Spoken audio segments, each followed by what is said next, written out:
Got it. Go.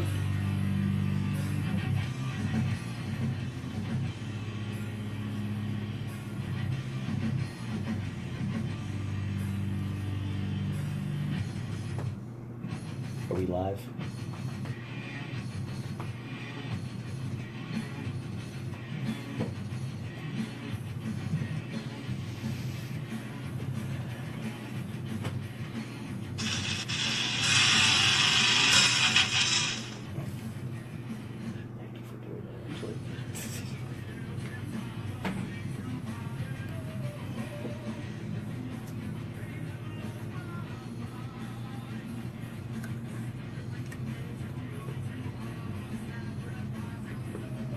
And ladies and gentlemen, boys and girls, welcome to the Experience Hockey Talk, serious hockey talk for serious hockey fans. I'm Michael Lindenbaum, he's Bernie Deal, and we are heard on the WBGR Sports Network, which you can listen to on the new WBGR app on iTunes and on Google Play, which we have the link for Google Play up on our Facebook page. And you can watch live on Facebook on the Experience Hockey Talk Facebook page and on the WBGR Sports Network Facebook page, and listen to us also on the WBGR Sports Network. Bernie, I got to do social media. Talk to the people. Welcome, everybody. Tonight starts a 3-game resurgence, and the Washington Capitals will take Game 5 tonight. All these little bounces and calls and this and that, hogwash. This team has come out focused from the start of the puck. I'm making a call out to every Caps fan that will be at Verizon Center tonight. Don't sit on your hands. If you're just going to sit there and look at the usher and complain if someone's standing in front of you, don't go tonight. I want 18,000, 19,000 Caps fans out there, yes indeed, out there screaming their heads off. Verizon Center, make it happen. Make the music where this crowd is in it to win it. All the other crowds in the NHL playoffs, from Nashville to Anaheim to Edmonton, you hear the crowd constantly, nonstop. The music is loud. The music is arena rock. It's called arena rock for a reason. Rock the red like nobody else, like you never have before. This team earned the President's Trophy for the second straight year, giving them home ice throughout the playoffs. Make it so that they earned it for a reason. It's not just for the last line change. It's to draw off the energy of the people that are paying the hard-earned money to go out and yell their heads off because they want a Stanley Cup going down Constitution Avenue. They want a Stanley Cup in this town. They want championship in this town. DC deserves a championship. The Cubs were down 3-1. They came back and got their first championship since any of us were alive. The Cavaliers were down 3-1 and came back and beat Golden State. It's not impossible until you deem it impossible. Make it happen tonight, Caps fans, and the whole DMV. United we stand. And I'm not even going to say the other half of that segment. Ready? Now the funny thing is, I was just really about to just pop in. Okay, first off, Bernie and I also work in the wrestling industry, and the thing I showed you was the thing for the New Day. I kind of almost wanted to pop into feel the power of positivity like way Biggie Langston does for a moment there. Well, I think I cut a 9 out of 10 there on the promo meter there, but the big elephant in the room this week happened yesterday at practice, where everyone was talking about Alex Ovechkin going to the third line. There's pros and cons to that. The 11 forward, 7 defenseman formation since Carl Alsner came back to the lineup is something that can attribute to that. Michael, what do you think on all that? I like the 7D. Obviously, Brett Connolly was not cutting it on the ice. And it was evident by Barry Trotz cutting his minutes down to like almost 4 minutes a game. Paul Carey made his NHL Stanley Cup playoff debut on Saturday at Game 2. I thought he played well, but again, it's just one of those situations of, his inexperience. He didn't play a lot of minutes either that game. Game 3, we saw, Alsner come back, which was great. The biggest problem was obviously Alsner with Brooks Orpik on the ice together. That's probably the one thing that Barry Trotz would like to avoid in the future.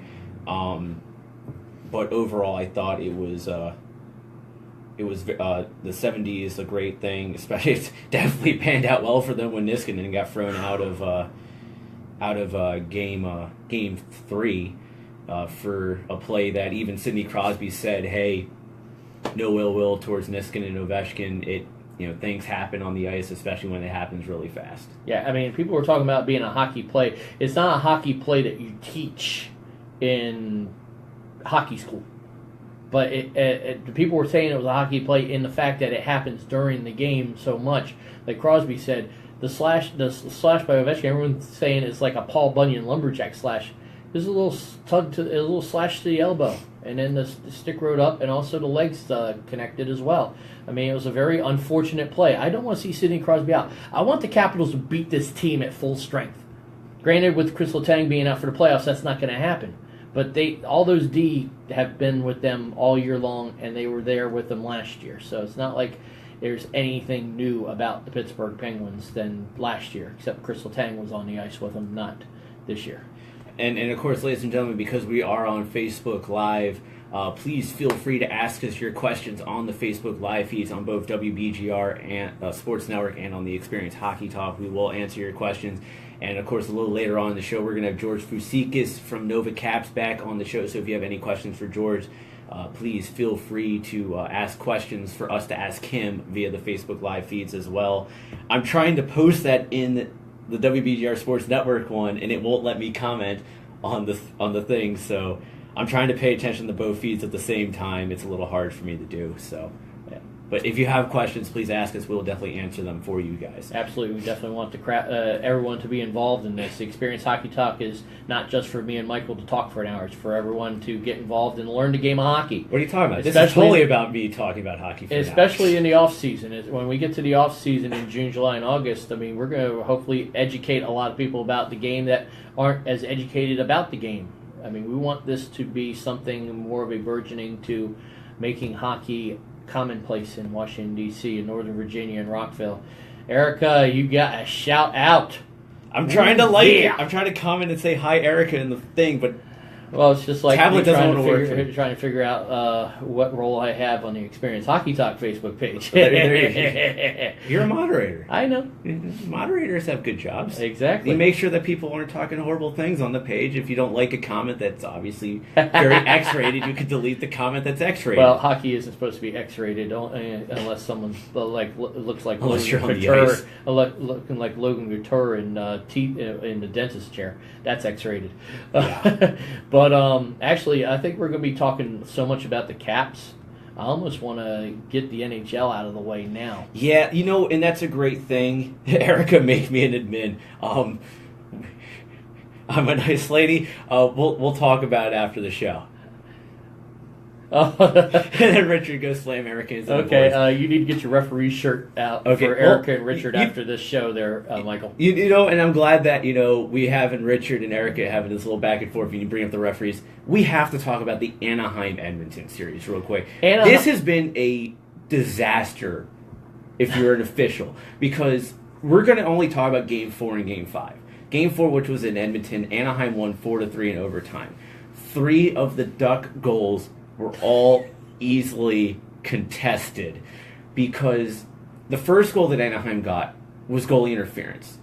Corey Perry interfered with the blocker of Cam Talbot. That is textbook goalie interference. The referees initially allowed it, reviewed it, and then kept it after a coach's challenge. Then another goal that they had should have been called offsides. And I believe it was actually their third goal that they scored. Then the overtime winner should have been an icing call that one linesman actually said, yes, it will be, an icing. And then the other linesman goes, no, it's not going to be an icing when it was clearly an icing call. Then last night at the end of regulation, Anaheim pulled their goalie, scored 3 goals in 3 minutes, and Anaheim third goal, the one that tied and sent it to overtime, Ryan Kessler, yes, he was knocked into the crease by Darnell Nurse, but he had enough time to get out of the crease, and instead he held on to Cam Talbot's leg. they allowed that goal to happen too, and that was also textbook goal interference. McClellan's comments last night was pretty much, yeah, it's goal interference. I don't agree with the calls, and I don't like it. Wow, we have a lot on the Facebook Live. Well, Erica and Richard are having a tete-on-tete, so it's a beautiful thing to see, but we'll address that later in the show. But Anaheim 316 just said, I just tied your butt, Edmonton, in 3 minutes and 16 seconds. So it definitely led me to go with Anaheim 316 today. But I just like to ask, what is different between that goal you're talking about and Nicholas Backstrom being hugged by Frederik Andersen? In the words of Todd McClellan, I don't know what interference is anymore. NHL, newsflash, get the gray area out of your rule book this offseason. Your rule book is in shambles, and your referees don't know what the heck is and isn't a call. And now you got all this embellishment going on in the NHL now, all over the league. You got, guys just want to know what is and what isn't a call. You hear the ref you suck chant so much in all these sports nowadays. It was, you go 10 years ago, you don't hear that chant too much because with the advent of all these sports, all these rules have been coming into play. Now, I don't even know if all the officials in all these sports, not just hockey, know what all the rules are. It's almost like you got to go get the Encyclopedia Britannica, which is a very dated reference and shows how old I am. That, and I have a niece that's going to turn 12 in 3 weeks. That makes me feel really old too. But hey, maybe I'll get her the Encyclopedia Britannica for her birthday. But I digress. Well, actually, one of the things is, and I can say this as somebody who still currently, I can, of course, we know who David is, from MCW. Yeah. But I still play. I'm still a very active, competitive hockey player to this day.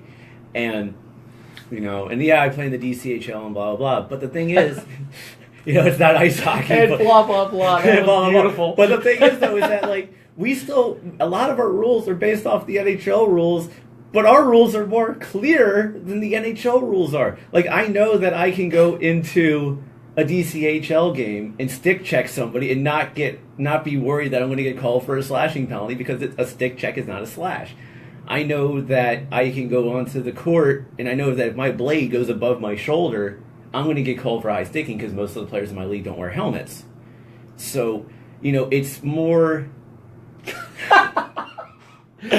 End of story there. All right, yeah. Okay, I love Facebook Live now. It's not a mullet, but anyways. But the point is the DCHL has clear rules where when we go out and play, we know what to expect when a play happens. When a penalty gets called, it's not debatable. Okay, maybe the girl running into my elbow and me getting called for elbowing last week, that's a little debatable, but yeah. That's going to be something I have to hear about off camera. Yeah, after the show. I'll tell you about the penalty I took last weekend. Yeah, it wasn't funny. Hey, Suds, make sure the director of player safety gets on that one. I'm playing tomorrow. I've already that's already been set in stone. I need to see the ruling on that one. But we digress. But back to, but that's the point, though. The penalties are so clear in my league, but they're not clear in the NHL anymore. And any Pittsburgh fans or Ranger fans or any Flyer fans or anything as Cap owners, it's not. It's a league-wide problem because I can bring up a lot of stuff that the Caps have gotten calls on that shouldn't have been called. It's a 30, soon-to-be 31-team problem.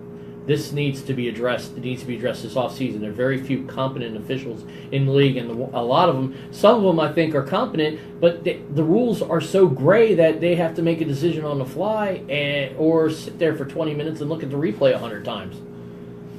Yeah, and not only that, but also one of the interesting things is that don't feed the trolls, Bernie. Wow. but what was it? The Deep Impact. But what was it? The one thing is that I noticed during the regular season, the longer they do a coach's challenge, the longer a review goes on, the odds are greater that the play will be overturned or the call will be overturned. We've been seeing the opposite of that in the playoffs so far. We've had very long reviews where they go, "Nah, it's good, it's cool." Yeah. Really? After doing a long review where you can clearly see it, you just say, "Nah, it's cool, it's good, it's good." And we're so worried about keeping scrums and fights from happening that we're forgetting about the rule book. I mean, maybe let some of these guys get their frustrations out by throwing the mitts down and fighting, and then maybe we can get to playing hockey and get a lot of the stick work out of the game, a lot of the spearing, a lot of the cheap shot high sticks, a lot of the stuff that doesn't belong in the sport. Yeah, it's become a mess. But as you can tell, the phone is ringing. My buddy George. Which we're going to wait for confirmation that it's George Fusikis real quick. Is that her boy? Yes. That's her boy. So, ladies and gentlemen, with that, George Fusikis is on the line. We're going to go to a quick break, and when we come back, we're going to be talking with George Fusikis from Nova Caps from WBGR. Thank you, Nova Caps, for everything you guys do. Great work as always. I actually saw the photo guy. Do the sandwich real quick. Is holding their annual spring. Actually saw the guy that does the photos at Nova Caps. Look what we got here, Michael. Ladies and gentlemen, on our Facebook Live, if you go to the Dutch Family Restaurant in Germantown, Maryland, they're doing a pig roast, which you can hear loudly for this right here. Pig roast sandwiches. Mention the show, The Experience Hockey Talk to them. You get $1 off a pig roast sandwich from the Dutch Family Restaurant. Yummy. So definitely go for that. All right, this is our comeback music. Top notch, guys. Gotta eat it. And I gotta at least have a piece of it. Yeah, I'm still having problems with That's good pork.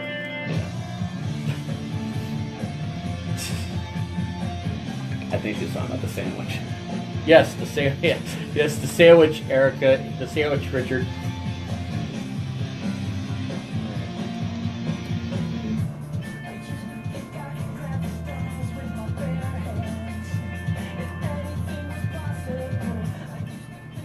And ladies and gentlemen, boys and girls, welcome back to the Experience Hockey Talk, Serious Hockey Talk for serious hockey fans.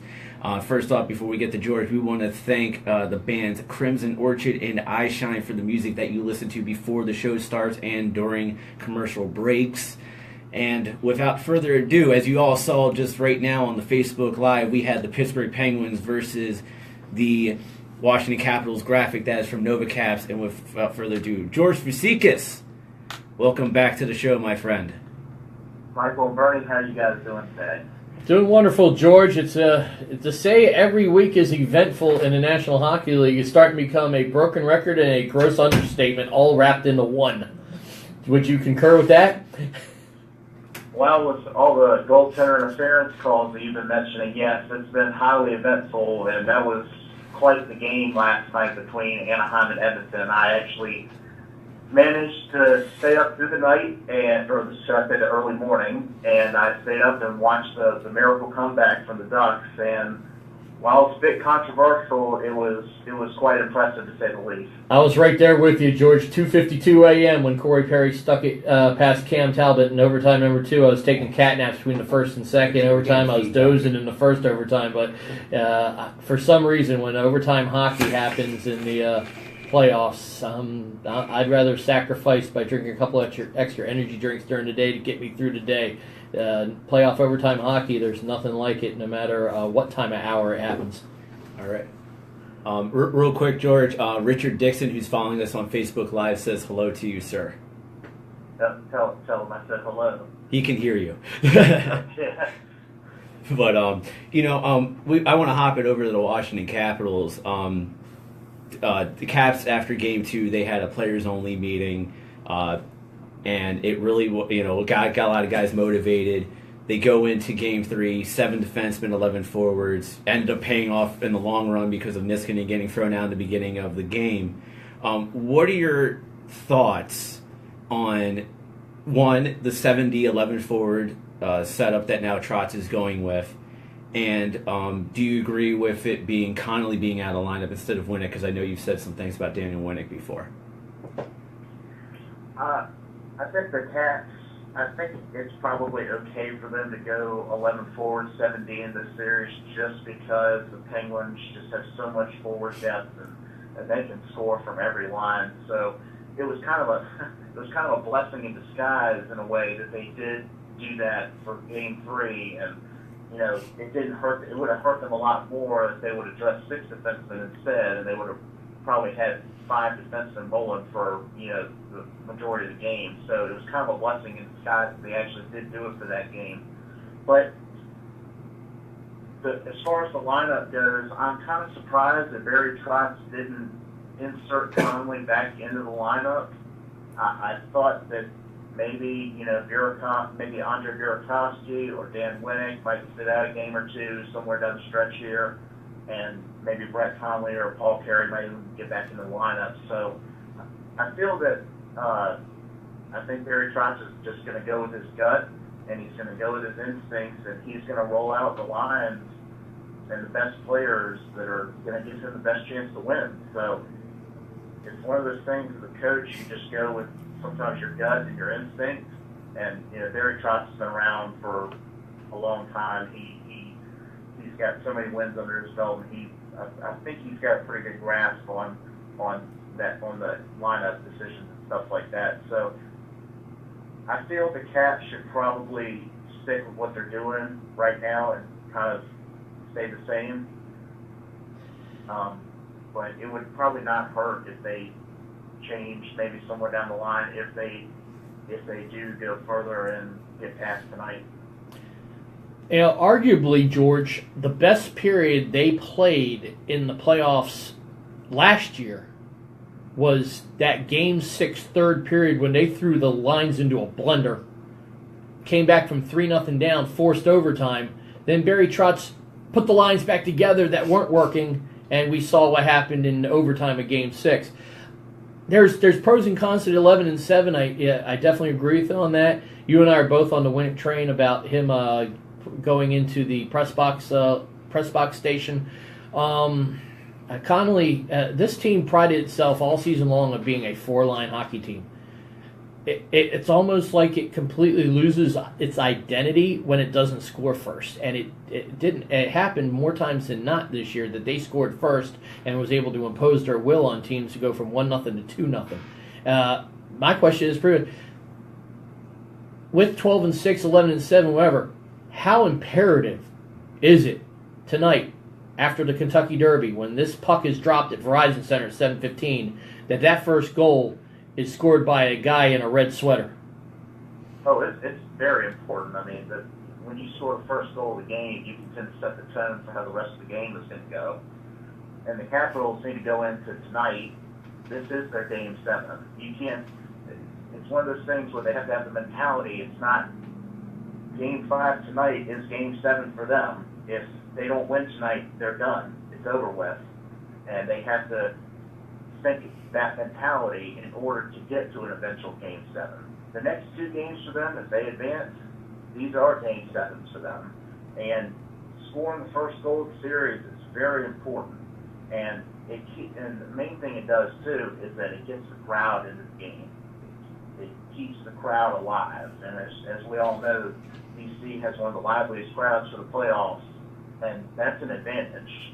And I noticed that the other night when I was watching the Nashville game, when they were at home, the Nashville Predators really fed off their home crowd and their intensity. And I feel that the Caps need to get this first goal tonight, and they have to keep scoring. They have to keep coming in waves. And they just have to play their game. They have to play a simple game, but they need to make a few adjustments to their game too. They need to throw more pucks behind the goal line, and they need to outwork the Penguins' defense. If they can do that, they should be able to get the first goal of the game. They should be able to draw some calls along the way too. One question I have to ask you is, excuse me, on this in Game 4 at the end of the game, Bonino embellished greatly a high stick on TJ Oshie. We actually heard comments yesterday from Don Cherry saying that that's not the Canadian way of doing things, and it actually called Nick Bonino a dumb player because Nick Bonino also iced the puck twice in that sequence as well after drawing the penalty. How hard do you think it will be for a guy like Nick Bonino or anyone on the Penguins, as a matter of fact, on getting calls their way? Especially about how, in a way, Nick Bonino embarrassed the referees in Game 4. I definitely think if it's the same officiating crew, they'll definitely remember that one and might call something marginal on Benito the next time around. But I feel that the officiating, sometimes they tend to react based on what they think they see. It's different as an official if you call something based on what you think you see versus what you see. And to me, I think that's part of the problem, especially with a lot of judgment calls. I think a lot of the referees tend to call something based on a reaction. So, like, if a player will snap his head back or he'll flail forward to try to draw a trip or something like that, the referee will tend to react to the action versus, they'll tend to react to the,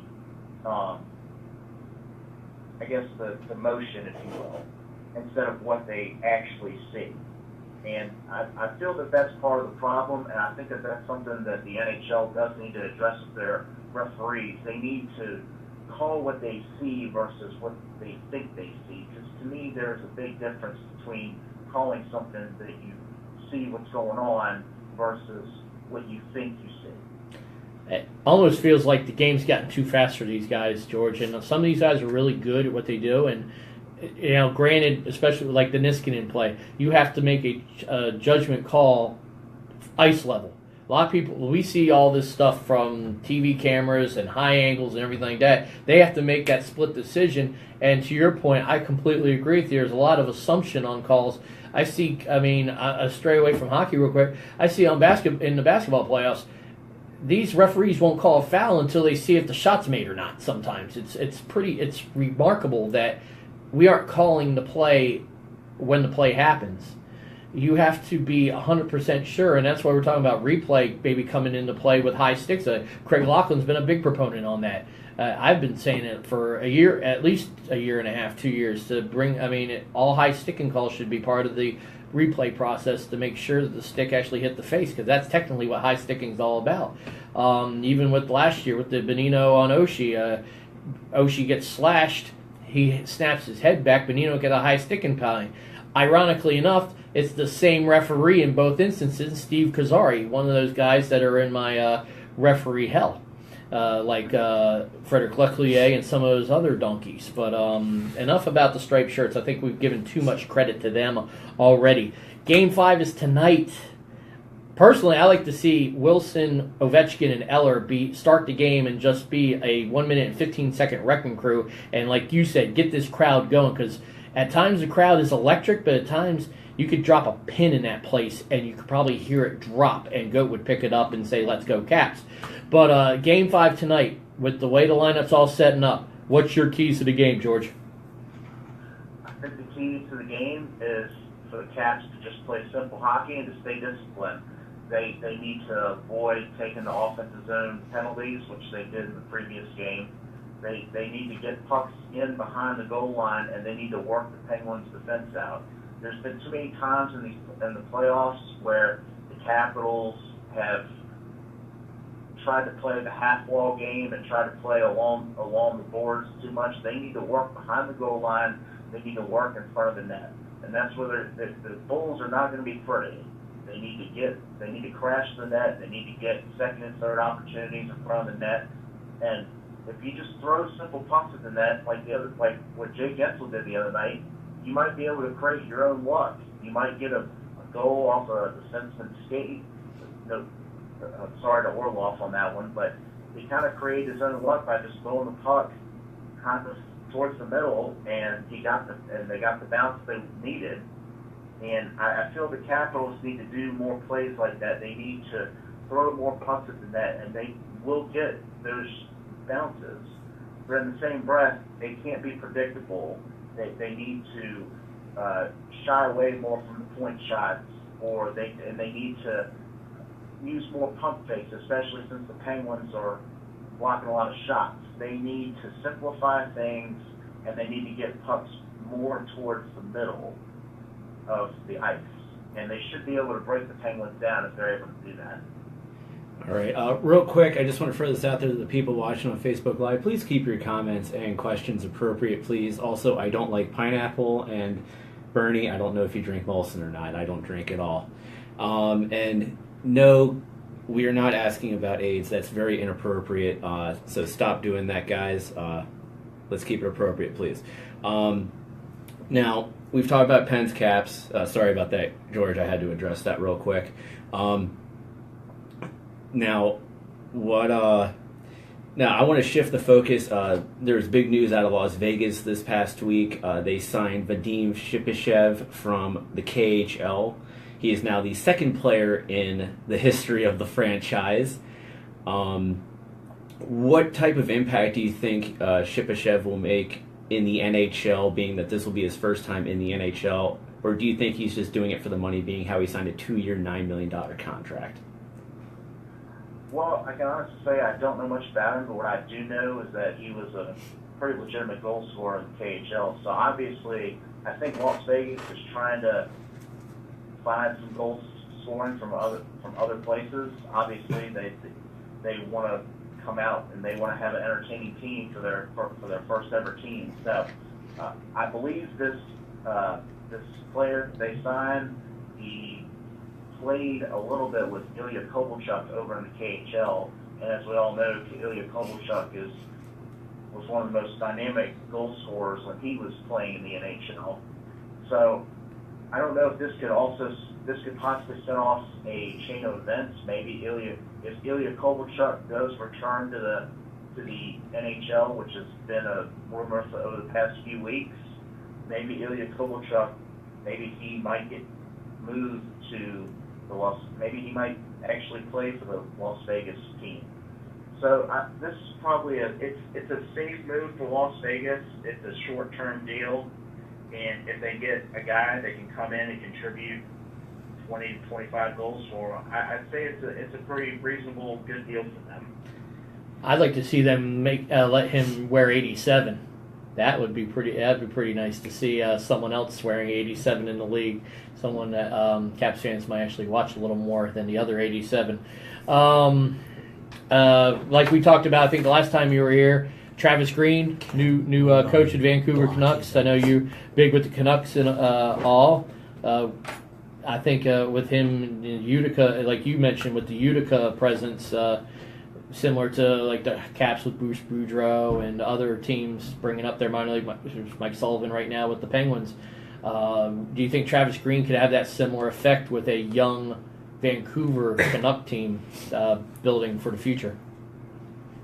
I think Travis Green will be a pretty good fit. I'm not expecting the Canucks to become an instant playoff team just with him, but I feel that the Canucks young players, especially since some of them have played under Travis Green, I feel that the Canucks players might be able to relate to a younger coach more, and I feel that it was a pretty good move for the organization overall. But I think the Canucks have a long road ahead. I think this is officially the start of a rebuild, but they don't want to use the R word around Vancouver because it's not an appropriate word. But they've officially entered the rebuild phase, and I think Travis Green will be a good mentor for these young players, and I think he'll be able to tap into those players and bring out the potential that some of those players actually have. So I feel it's a good move for the Canucks, and I think Travis Green has served his time in the AHL, and I think he's ready to roll. Completely agree with you on that. We've got a question that has come over the Facebook Live that Mike is going to include you on here, George. All right. So Richard Dixon asked, Pavel Datsyuk, most skill ever or no? Most skill ever? Yeah, or no? Pavel Datsyuk could do so many just ridiculous things with the puck. But to be honest with you, it's not necessarily Datsuk's skill that made him such a great player. It was his defensive plays on the ice. He excelled he was just so amazing in all three zones. And if you have the puck, if the player has the puck on his stick, Datsuk will come up behind you, rip the puck from you, and then he would go all the way down to the end of the ice and sport. He is definitely one of the unique talents around the NHL when he played, and just watching his defensive play and leadership on the ice was something special in itself. So I think it was more Datsuk's smarts on the ice that set him apart, maybe even more so than his skill. But he was definitely one of the most skilled players on the ice too, yes. All right. Yeah, so let's get back to playoffs tonight. Today we got Rangers Ottawa at 3 o'clock. They're tied at 2-2. Rangers showed some resolve at MSG.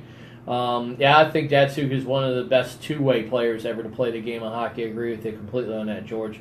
I mean, people can't appreciate how great a defensive player he was with all the Selkies that he's won and everything, but also being able to stay out of the box too, and just the wizardry on the stick. Very few players could do a lot of what Pavel Datsuk could do. I asked you keys of the game. I'm going to ask for a prediction. Game 5. I know it's going to be a Capitals win. That I feel in my bones. I think we all want that to happen, and we all believe it will happen. Score and and who's going to be the guy that comes out as the number one star of the game tonight? I think the Capitals are going to take Game 5. I'm predicting a final score of 4-2, and I predict that your first star of the game tonight will be Justin Williams. Which is a safe bet right there with Justin Williams, who is clutch in these types of situations. Absolutely. George, real quick, one quick question. The people want to know, would you be willing to put a shoe on your head?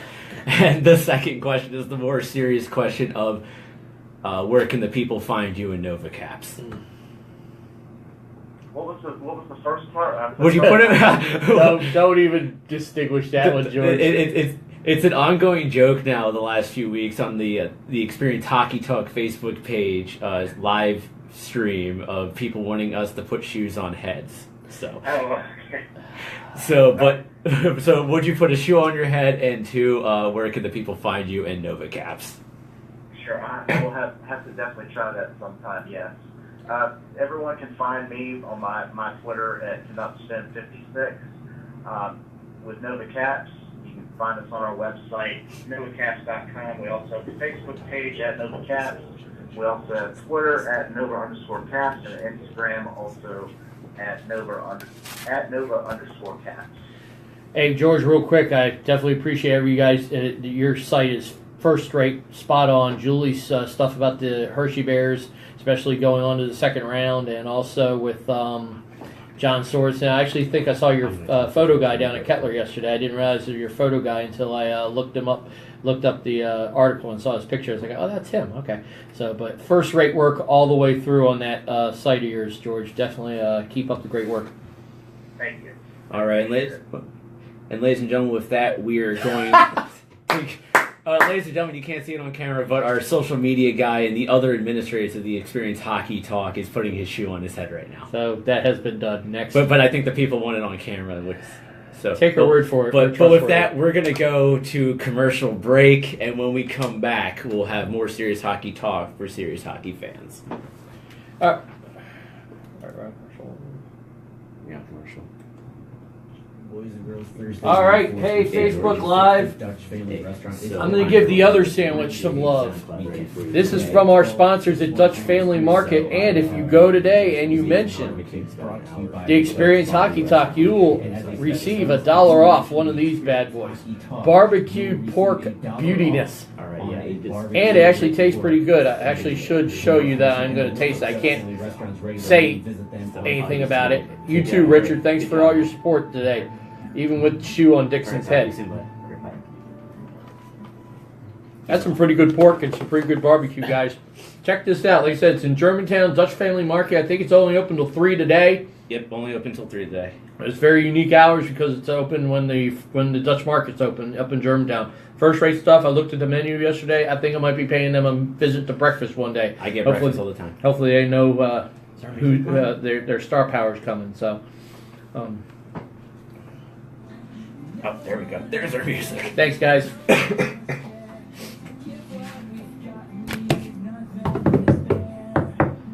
Oh, and for the record, everyone on our Facebook Live, we have blocked Kem. So I'm not sure if it showed that. It wasn't telling me if I did block him or not. So if we did, and I tried deleting that comment too. So if we didn't block him, I might have to call another Ken that we both know to show him what a man really does.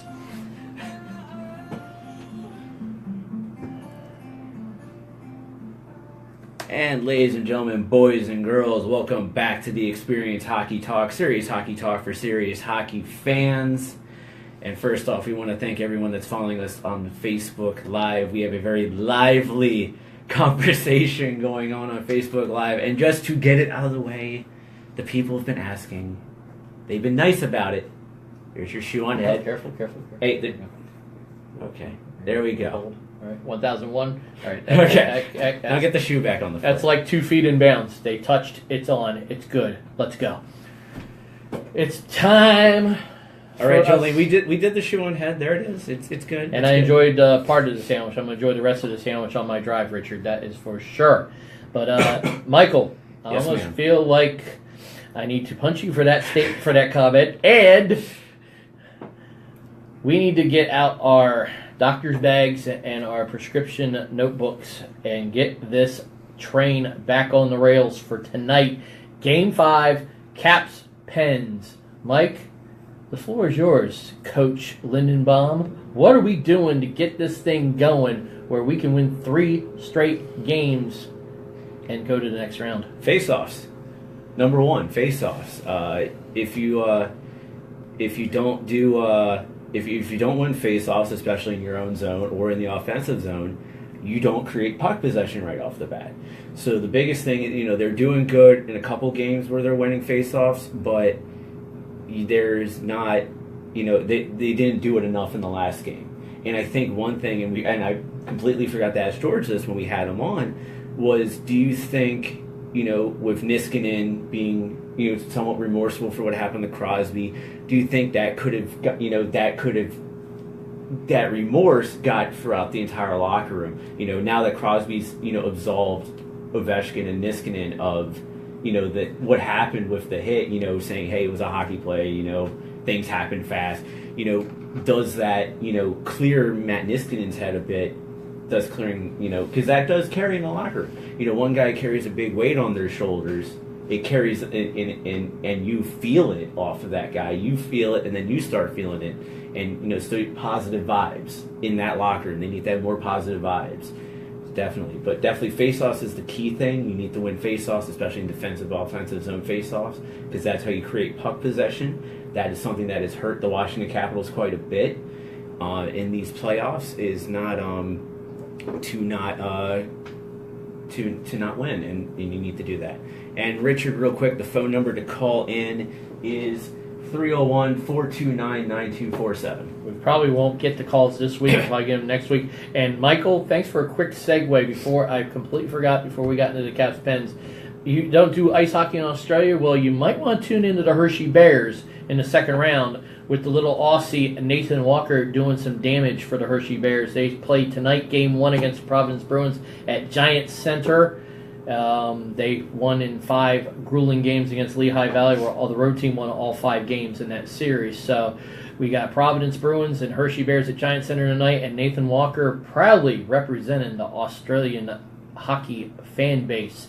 And also the South Carolina Stingrays. One of our new contributors, Tony Alcott, has been keeping us abreast of the Stingrays on Experience, as well as a couple other pages I follow. Actually, he posted that on one of our videos, and I was just like, hey, I just commented saying, we're using this. We're going to post on the main page. So Absolutely. I'm going to talk with Tony. Maybe we can work him in as someone that can get us our AHL and ECHL fix even more. So definitely go Bears, go Stingrays, because the development of the players, and also a first-round pick from this past year, Lucas Johansson, Ryan's brother, has gotten to Hershey, and he might be seeing some action, so look out. The team gets even stronger now. But we really need to address Game 5. My first take is this little piece of vulcanized rubber. It's called a puck. That's a puck? When I didn't know that. It's used properly, well, it's frozen before a game, and it glides on the ice, and it moves around in such a beautiful way when it constantly stays in movement. It's a listener. When it is pedestrian and stays on someone's stick the whole time, it doesn't work as well, and it usually doesn't find the back of the net. And I'm calling out the Capitals' power play. 3 for 14 in the Penguins series. The 3 goals, a 5-on-3 fortunate bounce off of a defender in front, and a defensive breakdown which left Matt Niskanen in front of the net. A great pass by Ovechkin recognizing it. And then Kevin Shattenkirk off a rush in overtime with a beautifully placed wrist shot with traffic in front of the net. Not once had they scored in the beautifully directed Blaine Forsythe Mad Scientist 1-3-1, which is, and to me, the SOS power play. And you can know what the third S is, the second S is. So that's my first key. Make this puck work for you, especially on the power play, and make it count on the power play. And with that, we're going to make you pause on your keys because we actually have a call-in listener. Richard. Is this Richard? Yeah, what's up, man? Hey, Richard, thank you so much for calling in, and you'll get the distinction. This is episode 10, and you are the first ever call-in listener. Welcome, Richard. I'm the first ever what call-in are you guys listener. up to, other than just hanging out? Yeah. So, and for the record, because I know you've been following on the Facebook Live, it's hard for me to do everything at the same time, but my hair is not a mullet. It's actually long hair. It just looks like a mullet because I'm wearing a hat. Oh, the hat guy. Yeah. He's our version of hat guy. What's your thoughts of tonight's game there, Rick? I gotta say, Capitals are gonna take. Who you got scoring? Who you got being the star of the game? Honestly, I don't know anybody that plays for either of those teams. So, all right. Well, you're just listening to definitely us. Appreciate you listening on Caps Hockey Talk. You're just listening to two schmucks talking about hockey. So, yeah, up the dude, good that work. sandwich looked good though. Absolutely. But and Erica says hi, Richard, on the Facebook Live.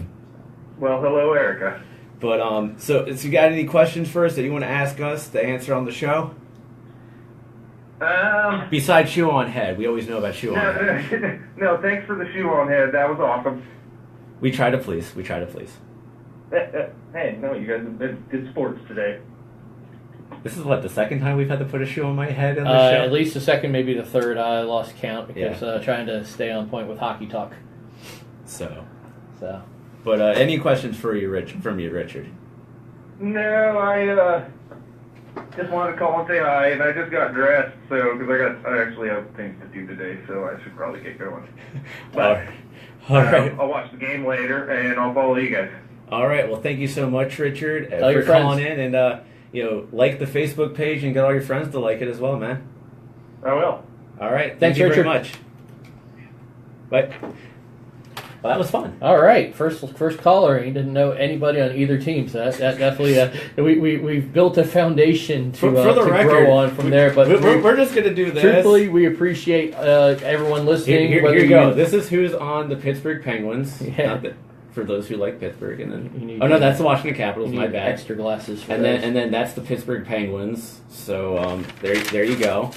Well, and actually that stems into what we were talking about earlier. Of course, I the first just segment. realized that it's actually in reverse too when they're looking at it because it's my phone's in selfie In mode. the first segment where we want to educate people who might not know about the game and not know about the teams, who might not know about the NHL or the AHL. This summer is going to, when we keep racking up the episodes, we're going to do a lot of that and get everyone on the same page. So when we hit training camp, we got a bigger fan base for Capitals and NHL hockey. And biggest thing that this show will also do during the offseason is educating. Mm-hmm. So more people know who these players are, know who, know what more about the rules.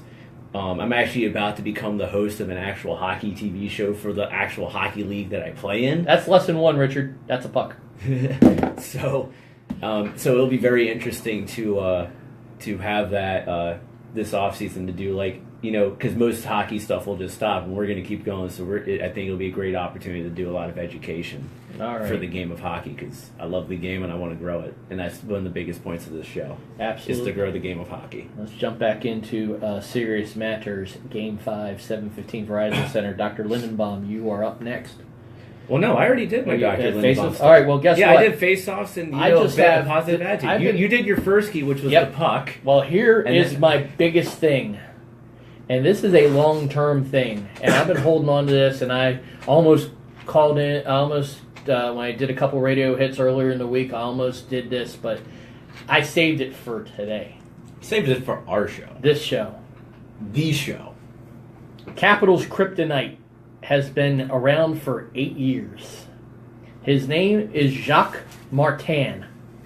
He was the head coach of that Montreal team that I will not mention anymore today. You know what happened with Montreal. For all of you who don't know, that was one of the biggest 3-1 head scratchers in Capitals history. Fast forward to when Michel Therrien got fired. Oh no, Mike Johnston got fired. The wrong Stanley Cup championship season. That was Dan Bylsma replacing Michel Therrien. When Mike Johnston got fired by Pittsburgh, they brought Mike Sullivan up from Wilkes-Barre. One of the first things he did was bring Jacques Martin down from his consultant role and put him on the bench as an assistant coach. One of the main reasons? He knows how to frustrate the Washington Capitals with his block shot entourage and getting everyone bought in on playing defense in his own end. And for 8 years, this team has not figured out, hey, maybe we could look at the videotape of the games that Jacques Martin's teams have lost in the playoffs, have lost in the regular season, because he hasn't lifted a Stanley Cup as a head coach. Figure out how to get the pucks by that first blocker. Figure out how to get the pucks on net. Figure out how to drive the net. It was the same thing in 2010 when 52 shots went at that goaltender wearing number 41. I will not mention the name. Well, actually, one of the interesting things is, you say work it in the defensive zone of the Pittsburgh Penguins and work it below that goal line. One of the things is that if you actually look at that Pittsburgh defense, you take out Letang, you have Ian Cole, who on any other team would be a third-pairing defenseman. You have Oli Mata, who has not been the same since he's had his cancer and a lot of the injuries that he's had. You have Trevor Daley, who's a bottom 4 defenseman. You have Ron Haynes, who up until this point has never even played a playoff game. And on any other team, he'd probably be a bottom 6, bottom 3, the third pairing defenseman. So, you got a lot of second and third pairing defensemen on this team. You should be grinding this defense down. And especially with the talent that the Capitals had and the speed that the Caps have, they have the ability to do it against this team. And that's where we go back to scoring first. And I'm saying I am all about, if this team believes that Carl Elsner is healthy, and obviously it looks like he's healthier now because I think he's played 22 minutes a game both nights back. I think you do the tough thing and you put Brooks Orpik in the press box and you go back to your 12 forwards and 6 defensemen. You get what worked on this team all year long. Everyone was talking about 4 lines, working hard, doing the little things, doing everything just right, and getting the lead, and then wearing down on teams. Beagle, Wilson, and Winnick could have been put back together for the Pittsburgh series. They did that to try to negate Toronto's pure speed. Pittsburgh's just as fast. They're a little more skilled than Pittsburgh, but they're just as fast as Toronto. But at the same time, the Capitals controlled them twice at home by a combined score of 12-3. There was a way they knew how to beat Pittsburgh. They jumped on them fast. They jumped on them often. They played simple hockey, and they knew what to do with the puck when they were in the slot area, on the D line. They didn't mess around with these cycles at the blue line. They wound up and buried a slap shot by him. If Patrick Hornquist takes a slap shot to his ankle, instead of moving the puck around and getting it away from where Hornquist is, hit another one at his ankle. Make it to the point where he has to be helped off the ice. And I'm not condoning injuries, but at the same time, if a guy's stick breaks, keep the puck over where the stick is broken. It's not rocket science. You've got to take advantage of what happens if someone gets dinged from blocking a shot. I'm almost the thing, and people accused Ovechkin of shooting at Ron Hainsey's head. I'm more about shooting it above the waist and making the people, not to hurt them, but to make them think about it the next time they're going to block a shot. Maybe it might come high. Maybe I don't want to go down right away. That's that split second we talk about in the NHL nowadays. Split seconds are that little divider between the teams that are moving on and the teams that are going home. That little split second of the defender not getting in the lane to block the shot, that puck goes by him, gets into the front of the net where Justin Williams might deflect it home, where Evgeny Kuznetsov might get a rebound and put it short side. Oh yeah, more short side high blocker shots too wouldn't be a bad thing on Marc-Andre Fleury as well. And real quick, Erica, we would take more callers, but you got to call in. And then George was a planned segment that we talk about a week in advance, so we miss George already too. We love talking. George was a very valued contributor to our show, and that's why we've had him on I think 3 times already. Yeah, this was his 3rd time on the show. And so we do actually plan on having George on more often. We definitely love having George on, and we do plan in advance for when he does come on. But for take more callers, got to call in. We'll work more in future weeks and everything. And I'm loving Jolene doing all the Mighty Ducks movie talk. So, well, hey, you know that's my childhood right there because I'm 30 years old. Remember so Jolene? I grew up with that. Yeah, well, remember Jolene Goldberg scored the game-winning goal in D3. So, playing defense on a 3-on-5. But all right, we are wrapping down. 5 minutes away. We have 4 series. All of them will be ended by the time we talk next week. We'll be in conference final mode, and I still believe in my bones the Washington Capitals will be one of those 4 teams in the conference finals. But I don't care about Game 6 and Game 7. I care about Game 5 tonight and a 5-1 win in Verizon Center tonight.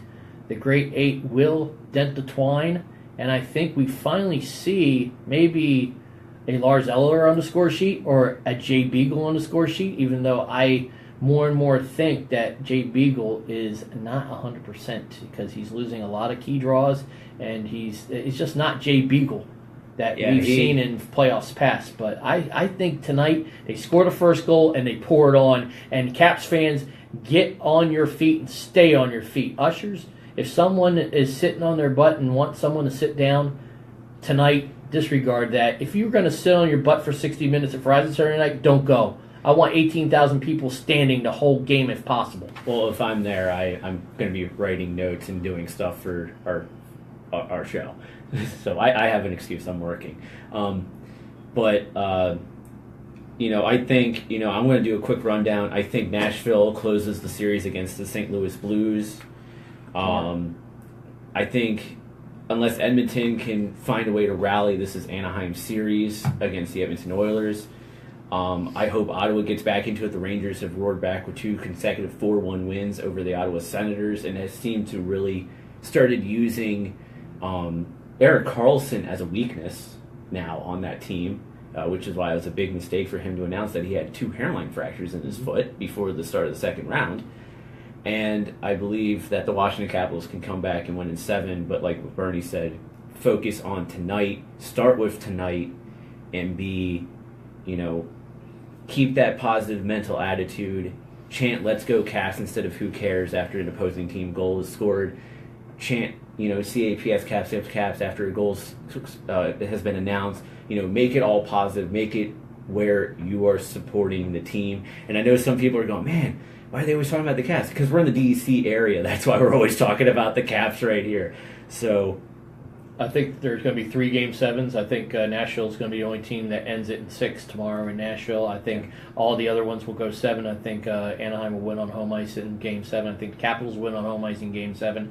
I think the Rangers will beat Ottawa in Game 7. So I see Caps, Rangers, and Ducks, Predators in your conference finals. But once again, thank you, Lionel Green and WBGR Sports Network, for giving us the platform to bring hockey talk to DC in a more global way. And, of course, we talk a lot about Caps, but, hey, the NHL is a very exciting thing with or without the Caps. And real fast, because I do cover them and I am press credentialed with them, there was some news in the National Women's Hockey League. In the National Women's Hockey League, free agency just opened up on May 1st. The only signing so far has been goalie Katie Fitzgerald and forward Tatiana Rafter re-signing with the New York Rivers as the only thing so far National Women's Hockey League talk so far. So without further ado, you can follow the show on Twitter at Experience Hockey, no E at the beginning of Experience, and you can like the Facebook page at facebook.com/Experience Hockey Talk. We got to get going. I want 15 more people on Facebook, on our Facebook page. I want to make that number look really good when we come on the show next week. Sorry about that. And without further ado, ladies and gentlemen, until next time, we will see you on the ice. Do you have outro music? Yeah, we have number 6. Yeah, it's number 6. It's a commercial. It's 2 commercials with the out music. Good. Our mic's cut, right? Okay. Yeah. Hey, Facebook Live, thanks again for all the comments. Some of them a little off the wall. Mighty Ducks movies. We might do a show on the Mighty Ducks in the off season, maybe. We got plenty of stuff. We got plenty of off season to talk about. Yeah, we got plenty of stuff like that. We got on season to worry about. The Caps are going to need everybody's butts out of seats tonight, and make sure that place is a place that Pittsburgh doesn't want to come back to in Game 7. Which, they will come back in Game 7.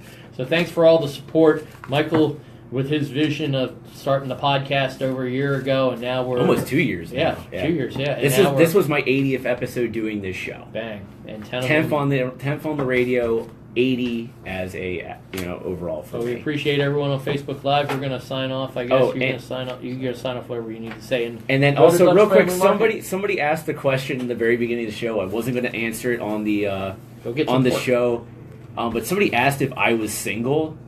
I am actually single. Just throwing that out there. Eligible hockey bachelors are hard to come by. Yes. Hey guys, get to the Dutch Family Market in Germantown. $1 off one of these beautiful pork sandwiches. And when you mention the show, if you that's the key thing. You have to mention the show to get the free the $1 off on the sandwich. But Andrew is salivating over there. I might leave one of them for you, Andrew. You want one, Andrew? You can have. The next show is here, so I'm not eating both of them. We got pork in the fridge, bro. You can have the porks. You just won't get the bread. But I do have to get going. We are using my phone for the Facebook Live. Erica wants to call in. You can call in. Erica, you can call in. Air, we'll be back. We're not on the air now. We'll be back next Saturday at 11 a.m. Eastern Time. Just for the record, I do have to get going now. We are using my phone for the Experience Hockey Talk Facebook Live. My friend and I, who's the other administrator, we actually need to get to IKEA. And it's also Free Comic Book Day. Free comic books. Yay, nerd. So until next weekend, guys. Or if we do a random Facebook Live throughout the week, because I have been doing that lately. Hey, I kind of did that to you when you mentioned the Kentucky Derby. So until next time, guys, we'll talk to you later, all right? All right, peace. I did that myself.